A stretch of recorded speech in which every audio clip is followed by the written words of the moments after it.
कोविड-19 से बचाव, रोकथाम और प्रबंधन के लिए राज्यों और केंद्र शासित प्रदेशों के साथ केंद्र सरकार उठा रही है कई महत्वपूर्ण कदम। केंद्रीय स्वास्थ्य मंत्री ने वीडियो कॉन्फ्रेंसिंग के जरिए जरूरी उपायों पर स्वास्थ्य अधिकारियों समेत विश्व स्वास्थ्य संगठन के अधिकारियों के साथ की चर्चा।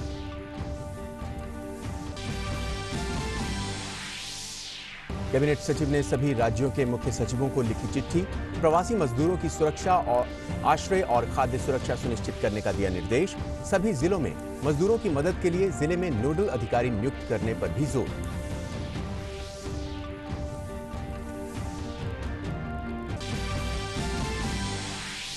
प्रधानमंत्री नरेंद्र मोदी ने कोविड-19 से निपटने के लिए वैश्विक नेताओं से की चर्चा। जॉर्डन के किंग समेत भूटान के प्रधानमंत्री से टेलीफोन पर की बातचीत। पीएम मोदी ने कहा, इस महामारी के खिलाफ लड़ाई में भारत अपने सभी करीबी दोस्तों और पड़ोसी देशों के साथ।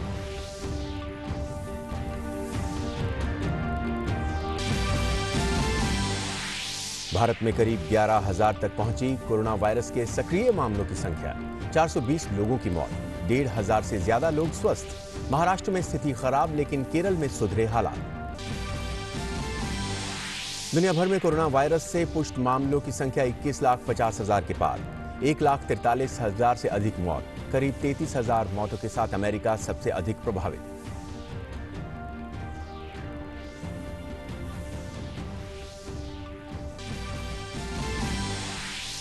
अमेरिकी राष्ट्रपति डोनाल्ड ट्रंप ने 3 चरणों में अर्थव्यवस्था को दोबारा पटरी पर लाने के लिए दिए दिशा निर्देश। कहा, लंबे समय तक लॉकडाउन अमेरिकी अर्थव्यवस्था और समाज को पहुंचा सकता है बड़ा नुकसान।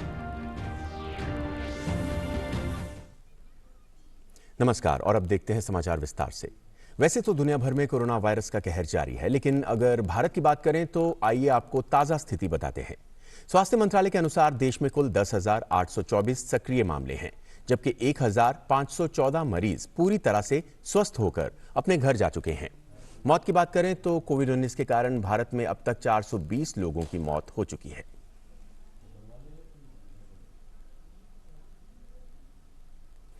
एक दिन पहले स्वास्थ्य मंत्रालय ने जो देश भर में कोरोना से जुड़ी जानकारी दी है, उसके मुताबिक देश में कुल सक्रिय मामलों की संख्या 10,824।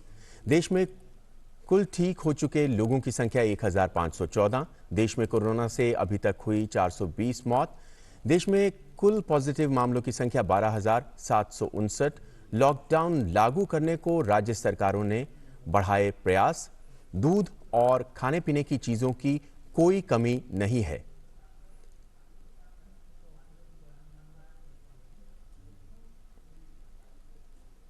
और मई तक सभी शिक्षण संस्थान, मॉल, जिम बंद रहेंगे। मई तक धार्मिक, सामाजिक, सांस्कृतिक समारोह बंद रहेंगे।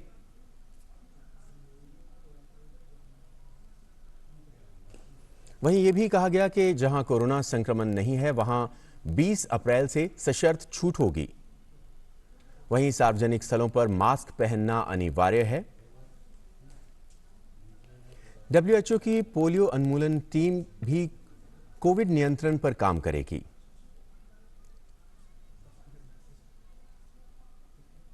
स्वच्छ पेयजल को लेकर एडवाइजरी भी जारी की गई है। यह भी बताया गया है कि देश में 254 लैब काम कर रही हैं, जिनमें 176 सरकारी हैं और 78 निजी लैब्स हैं। इसके अलावा 5 lakh rapid testing kit Bharat पहुंची है और आरोग्य सेतु ऐप डाउनलोड करने पर भी जोर दिया गया है।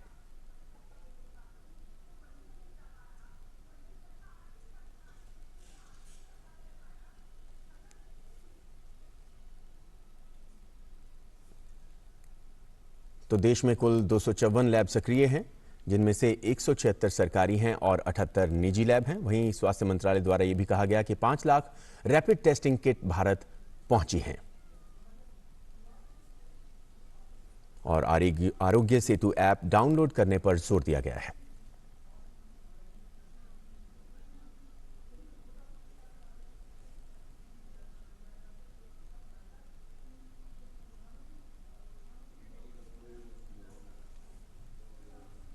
कैबिनेट सचिव ने प्रवासी श्रमिकों या मजदूरों की सुरक्षा, आश्रय और खाद्य सुरक्षा सुनिश्चित करने के लिए गृह मंत्रालय द्वारा जारी किए गए विस्तृत दिशा निर्देशों का प्रभावकारी क्रियान्वयन सुनिश्चित करने के लिए सभी राज्यों, केंद्र शासित प्रदेशों को पत्र लिखा है। पत्र में राज्यों से अनुरोध किया गया है कि वो सभी जिला कलेक्टरों को मौजूदा स्थिति की तुरंत समीक्षा करने का निर्देश दें। वो प्रवासी मजदूरों से संबंधित मुद्दों में समन्वय और निगरानी के लिए नोडल अधिकारी नियुक्त कर सकते हैं, यदि पहले से ही इनकी नियुक्ति नहीं की गई हो तो। उधर महानगरीय क्षेत्रों में नगर निगम आयुक्तों को कल्याणकारी उपायों पर अमल करने की जिम्मेदारी सौंपी जा सकती है। पत्र में यह भी कहा गया है कि सभी जिले प्रवासी मजदूरों और फंसे हुए व्यक्तियों की व्यापक गणना कर सकते हैं और वो उन्हें भोजन और आश्रय देने के लिए सभी आवश्यक प्रबंध करेंगे। प्रत्येक पत्र में निर्देश दिया गया है कि प्रत्येक राहत शिविर का प्रभारी एक वरिष्ठ अधिकारी होना चाहिए। यही नहीं, वो लॉकडाउन की अवधि के दौरान सभी फंसे हुए व्यक्तियों और प्रवासी मजदूरों को भोजन मुहैया कराने के लिए सिविल सोसाइटी संगठनों और मध्याह्न भोजन सुविधाओं के नेटवर्क का भी सहयोग ले सकते हैं। पत्र में यह भी कहा गया है कि स्वास्थ्य और परिवार कल्याण मंत्रालय द्वारा जारी संबंधित दिशा निर्देशों के अनुसार इस तरह के व्यक्तियों को मानसिक सामाजिक परामर्श भी प्रदान किया जा सकता है। गृह मंत्रालय दैनिक आधार पर लॉकडाउन दिशा निर्देशों के उल्लंघन की घटनाओं की निगरानी कर रहा है, जिसमें एक स्थान पर लोगों के इकट्ठा होने सहित दुकानों और प्रतिष्ठानों को खोलने जैसी घटनाओं की निगरानी की जा रही है। स्वास्थ्य कर्मचारियों के खिलाफ हिंसा के मामलों का भी पता लगाया जा रहा है। गृह मंत्रालय ऐसे उल्लंघनों के लिए जिम्मेदार पाए गए लोगों के खिलाफ आपदा प्रबंधन अधिनियम के तहत कार्रवाई करेगा।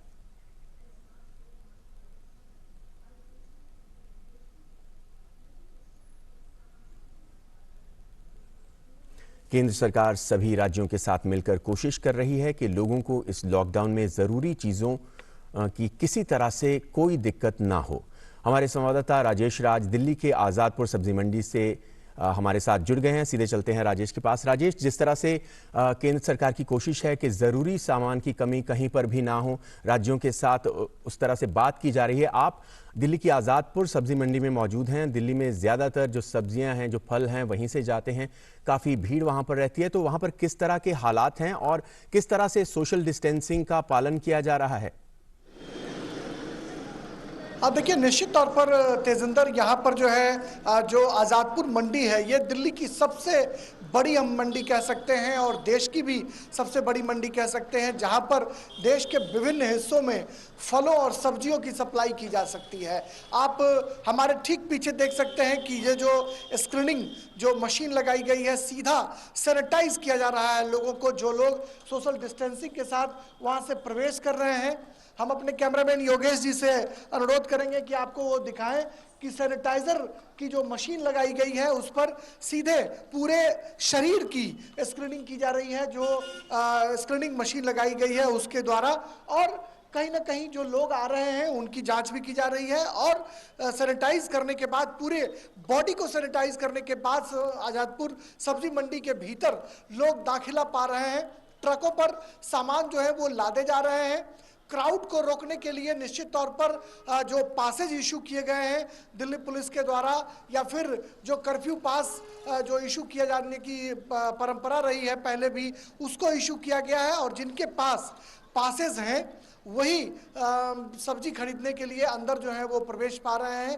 यह एक बहुत बड़ी मंडी है जहां पर देश के विभिन्न हिस्सों से गाड़ियां जो है वो पहुंची हुई हैं। हमने देखा कि गुजरात की कई गाड़ियां जो है वो भी यहां पर दिखाई पड़ रही थी, और देश के विभिन्न हिस्सों से गाड़ियां यहां पर पहुंची हुई हैं, जिस पर सब्जियां लादकर देश के विभिन्न हिस्सों में पहुंचाई जा रही है। सब्जी की, फलों की, दूध की किसी तरह की कोई दिक्कत नहीं है। और भारत सरकार ने जो गाइडलाइंस जो जारी किए हैं उसको फॉलो करने की कोशिश भी की जा रही है। पूरा जो सरकारी अमला है, पूरा जो सरकारी तंत्र है, वह यह सुनिश्चित करने में जुटा हुआ है कि कोई भी व्यक्ति सोशल डिस्टेंसिंग का अनुपालन अगर नहीं करता है तो उन्हें हिदायत दी जाती है। सड़कों पर गाड़ियां बिल्कुल दिखाई नहीं पड़ रही थी।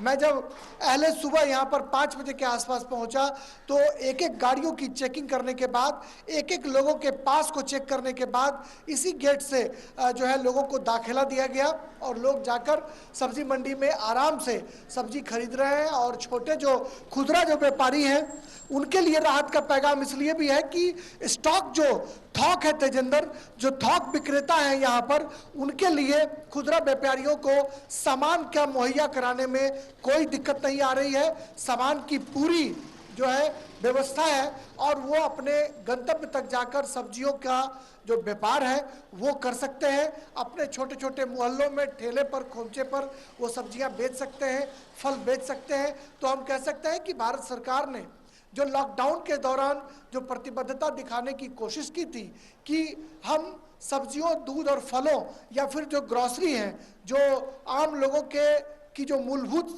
चीज़ें हैं, उनको हम सुविधा जो है वो मुहैया कराएंगे। जो समस्याएं हैं उनको सहूलियत में तब्दील करेंगे। उसको अमलीजामा पहुंचाने की जो स्थिति है वो यहाँ पर स्पष्ट तौर पर देखी जा सकती है आज़ादपुर सब्जी मंडी में। बिल्कुल, आज़ादपुर सब्जी मंडी में हमने देखा, जैसे आपने दिखाया कि सोशल डिस्टेंसिंग का भी पालन किया जा रहा है। और जिस तरह से हमने आपके पीछे देखा, भीड़ नहीं तो अक्सर पहले जब देखा जाता था तो वहां पर पैर रखने की जगह नहीं होती थी, लेकिन नजर आ रहा है कि सोशल डिस्टेंसिंग का भी पालन किया जा रहा है। वहीं राज्यों की तरफ से अपनी तरफ से कोशिश की जा रही है कि जरूरी सामान की आपूर्ति होती रहे। केंद्र सरकार द्वारा किस तरह से राज्यों को मदद की जा रही है ताकि कहीं पर भी किसी तरह की परेशानी ना हो?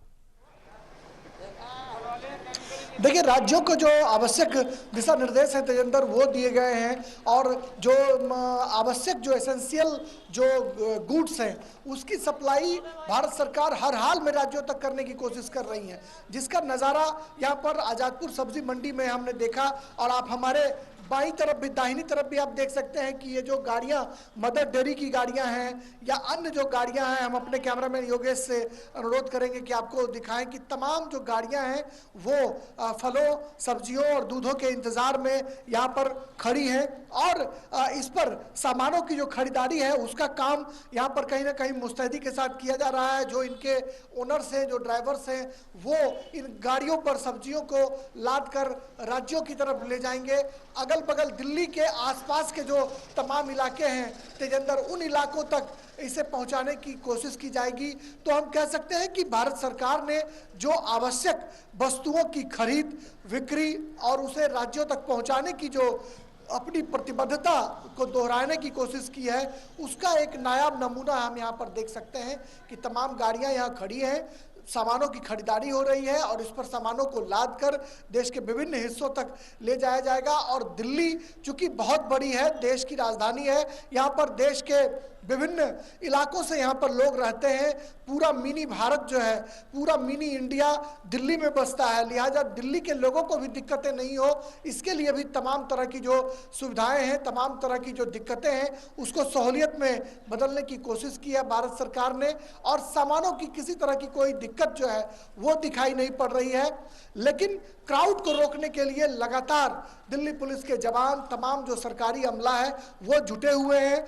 सोशल डिस्टेंसिंग का ख्याल कैसे रखा जाए, भीड़ को कैसे रोका जाए, यह चुनौतीपूर्ण जरूर है लेकिन बहुत मुश्किल नहीं दिखाई पड़ रहा है, क्योंकि जिस मुस्तैदी के साथ दिल्ली पुलिस के जवान अपने कार्य को अंजाम दे रहे हैं, हम कह सकते हैं कि एक बड़ा व्यापक जो लॉकडाउन 2 हमको देखने को मिल रहा है, उसका इम्पैक्ट कहीं ना कहीं सड़कों पर दिखाई जरूर पड़ रहा है कि भारत सरकार के जो तमाम जो विभाग हैं, तमाम जो फूड एंड सप्लाई डिपार्टमेंट हो या फिर अन्य जो डिपार्टमेंट्स हैं, उनकी सक्रियता साफ साफ तौर पर यहाँ पर देखने को मिल रही है। और लोग बेखौफ होकर यहाँ पर खरीदारी कर रहे हैं और भीड़ को नियंत्रित करने की पूरी कोशिश जो है वो की जा रही है। जी राजेश, बहुत बहुत शुक्रिया इस जानकारी के लिए। तो यकीनी तौर पर पूरा ध्यान रखा जा रहा है, सोशल डिस्टेंसिंग का ध्यान रखा जा रहा है, पुलिस अपना काम कर रही है, वहीं खाद्य पदार्थों में किसी तरह की कोई कमी नजर नहीं आ रही है और काम चल रहा है। बहुत बहुत शुक्रिया एक बार फिर से। और अब रुख कर लेते हैं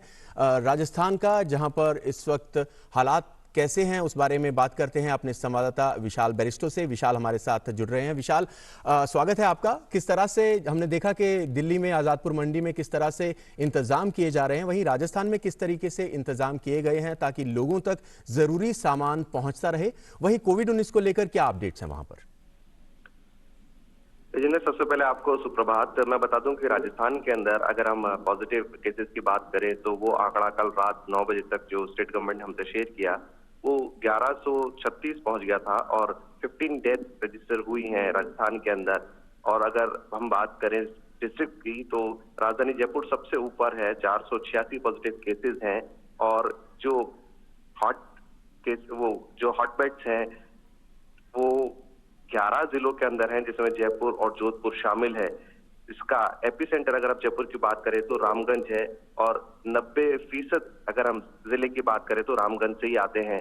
जबकि 8 जिले ऐसे हैं जैसे सिरोही है, बूंदी, सवाई माधोपुर, जालौर, यहाँ पर कोई भी इन्फेक्शन का केस नहीं पाया गया है, तो ये एक बड़ी राहत की खबर है। जहां तक हम बात कर रहे हैं लॉकडाउन की, तो मुख्यमंत्री अशोक गहलोत ने ये फैसला लिया है कि 21 तारीख से मॉडिफाइड लॉकडाउन इंट्रोड्यूस किया जाएगा। इसका मतलब ये है कि जो ग्रामीण इलाके हैं, जो औद्योगिक इलाके क्षेत्र हैं, वहां पर उत्पादन की इजाजत दी जाएगी, लेकिन वहां पर भी ऐसे ही फैक्ट्रीज वगैरह के अंदर इजाजत दी जाएगी जहां पर वर्कर्स को रहने, रुकने और खाने की व्यवस्था है। बाहर से मैन पावर को आवाजाही की आने जाने की इजाजत नहीं होगी, इसलिए ताकि जो वायरस का स्प्रेड है उसको रोका जा सके और सोशल डिस्टेंसिंग का भी ख्याल रखा जा सके। जी विशाल, शुक्रिया इस जानकारी के लिए। तो यकीनी तौर पर हर जगह खाद्य पदार्थ पहुंचते रहें, ये सुनिश्चित किया जा रहा है राज्य सरकारों द्वारा भी, केंद्र सरकार द्वारा भी। वहीं राजस्थान में जयपुर में मामले जो हैं वो बड़े हुए हैं। खबरों में आगे बढ़ते हैं। दिल्ली सरकार ने कोविड-19 के फैलाव को रोकने के लिए सील किए जाने वाले इलाकों की संख्या बढ़ाकर 60 कर दी है। सफदरजंग एन्क्लेव में बी ब्लॉक, हौजरानी में मकान नंबर 50, शाहीन बाग में ए ब्लॉक, शाहदरा में ईस्ट रामनगर सील किए जाने वाले इलाकों की सूची में शामिल किए गए हैं। दिल्ली सरकार ने इन इलाकों को सील करने के आदेश दिए हैं।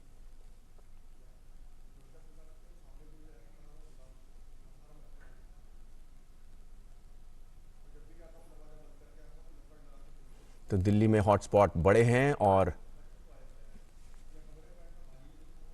शाहीन बाग में ए ब्लॉक हॉटस्पॉट घोषित किया गया है।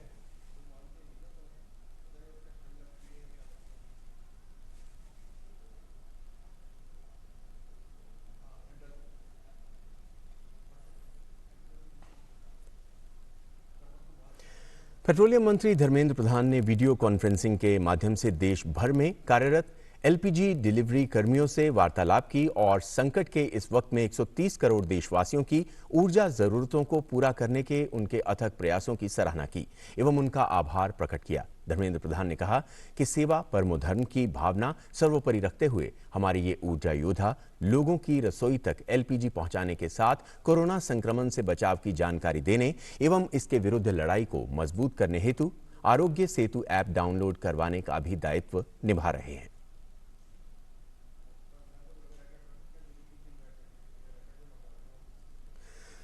और अब बात कर लेते हैं अगली खबर की। परीक्षण इकाई संस्थापित डीआरडीओ की और परीक्षण इकाई ग्वालियर से दिल्ली स्थानांतरित की गई है। डीआरडीओ ने परीक्षण इकाई ग्वालियर से दिल्ली स्थानांतरित कर दी है। परीक्षण इकाई दिल्ली के INMAS में स्थानांतरित की गई है। डीआरडीओ की प्रमुख जीव विज्ञान प्रयोगशाला है। INMAS पीपीई किट की तेजी से आपूर्ति करने के लिए कदम उठा रही है। वहीं बॉडी सूट और मास्क के परीक्षण की इकाई भी चालू है।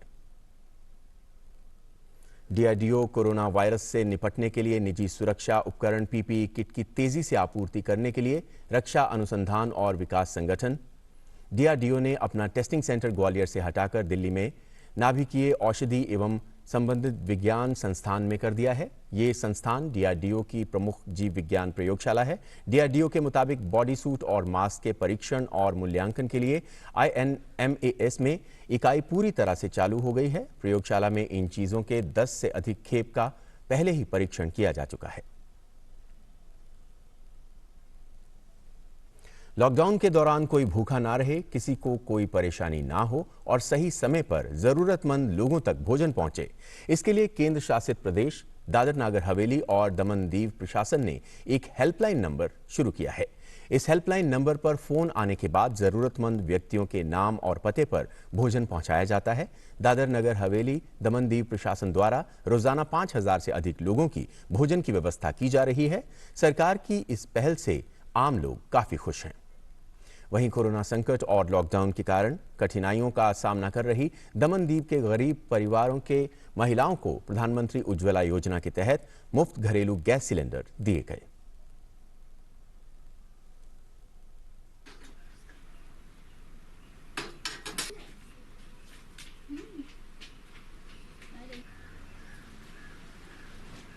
મારું નામ ગજરીબેન મોનીલાલભાઈ, અમે નવી નગરી ભામટી રહે છે। અમને નરેન્દ્રભાઈ મોદી તરફથી અમને ઉજાલા યોજનામાંથી બુલા મળે છે। પૈસા સરકાર અમારા ખાતામાં પૈસા નાખે છે, એમાંથી અમે પૈસા ઉપાડીને પછી અમે ગેસમાં બુલો ભરાવી દઈએ। તે સિલિન્ડરથી અમને ગેસ પર બનાવીએ તો અમને જલ્દી બનાવાય ને જલ્દી ટાઈમ બી નહીં થાય ને એટલે સારી રીતનો બનાવી લઈએ અમે। प्रधानमंत्री गरीब कल्याण योजना के तहत चंडीगढ़ के विभिन्न क्षेत्रों में रह रहे गरीब लोगों में गेहूं और दाल का वितरण किया जा रहा है। अब तक रामदरबार, शांतिनगर, विकासनगर क्षेत्रों में 3000 परिवारों को लॉकडाउन के दौरान राशन दिया जा चुका है। राशन मिलने के बाद लोग काफी खुश नजर आए। इसके लिए प्रधानमंत्री को उन्होंने शुक्रिया कहा।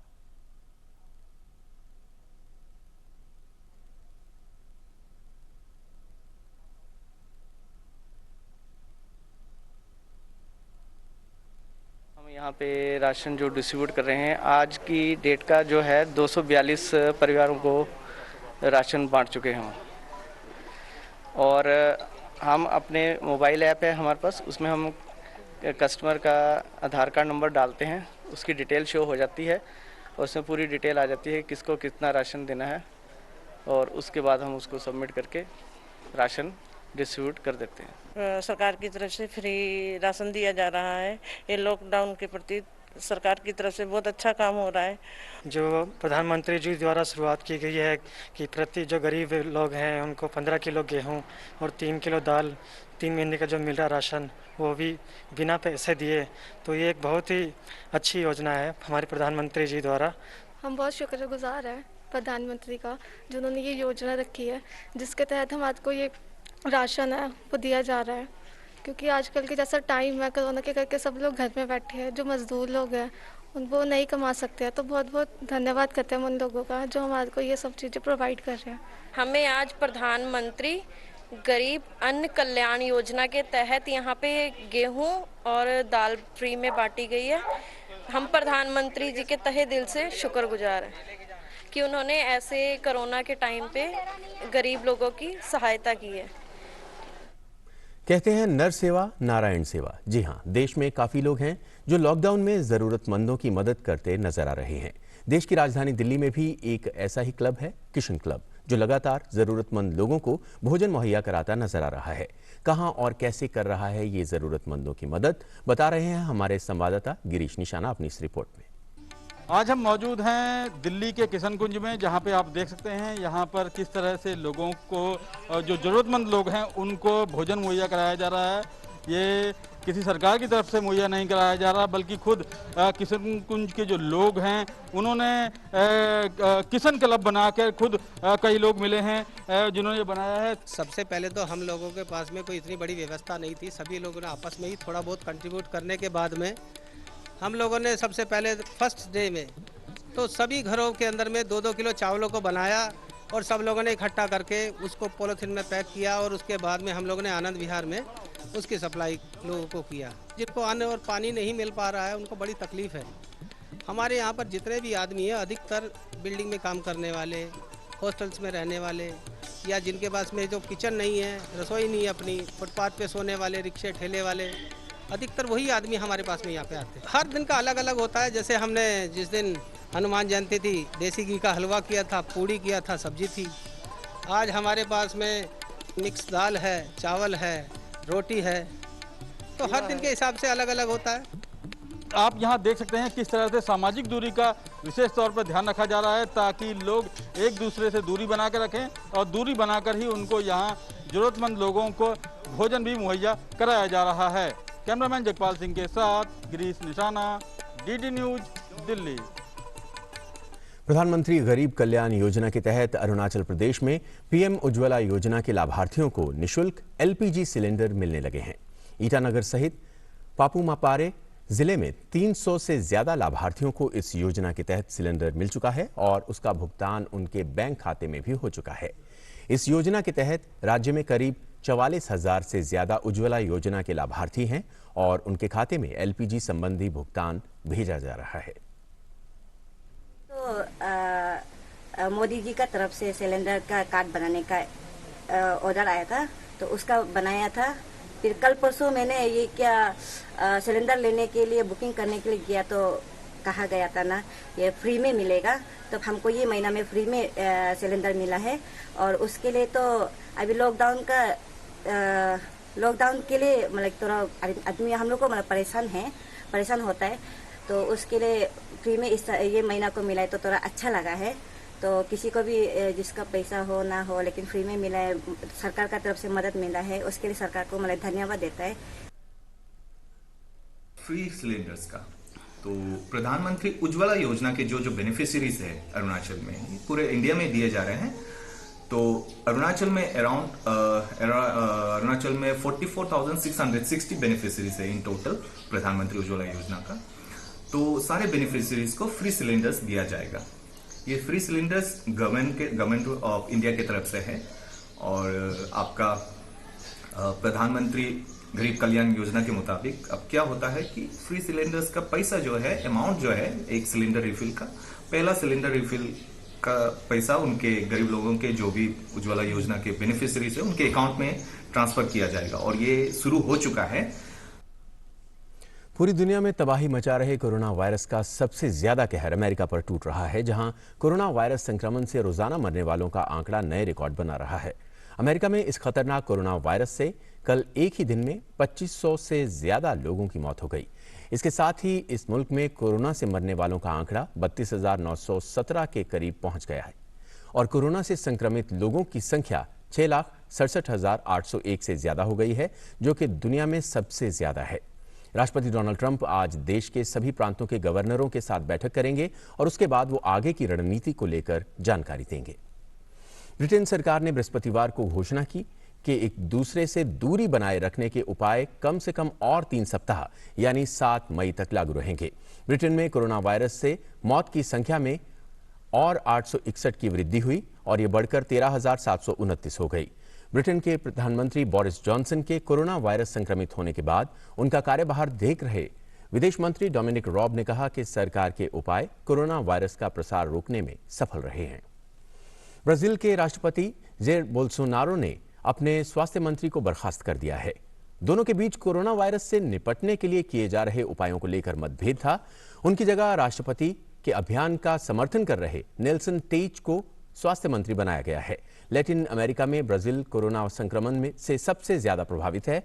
ब्राजील में अब तक कोरोना के 30,425 से ज्यादा मामले सामने आ चुके हैं और गुरुवार तक इस वायरस की चपेट में आने से मरने वालों की संख्या बढ़कर 1,924 हो गई है। और इस बुलेटिन में फिलहाल इतना ही। दीजिए इजाजत। नमस्कार।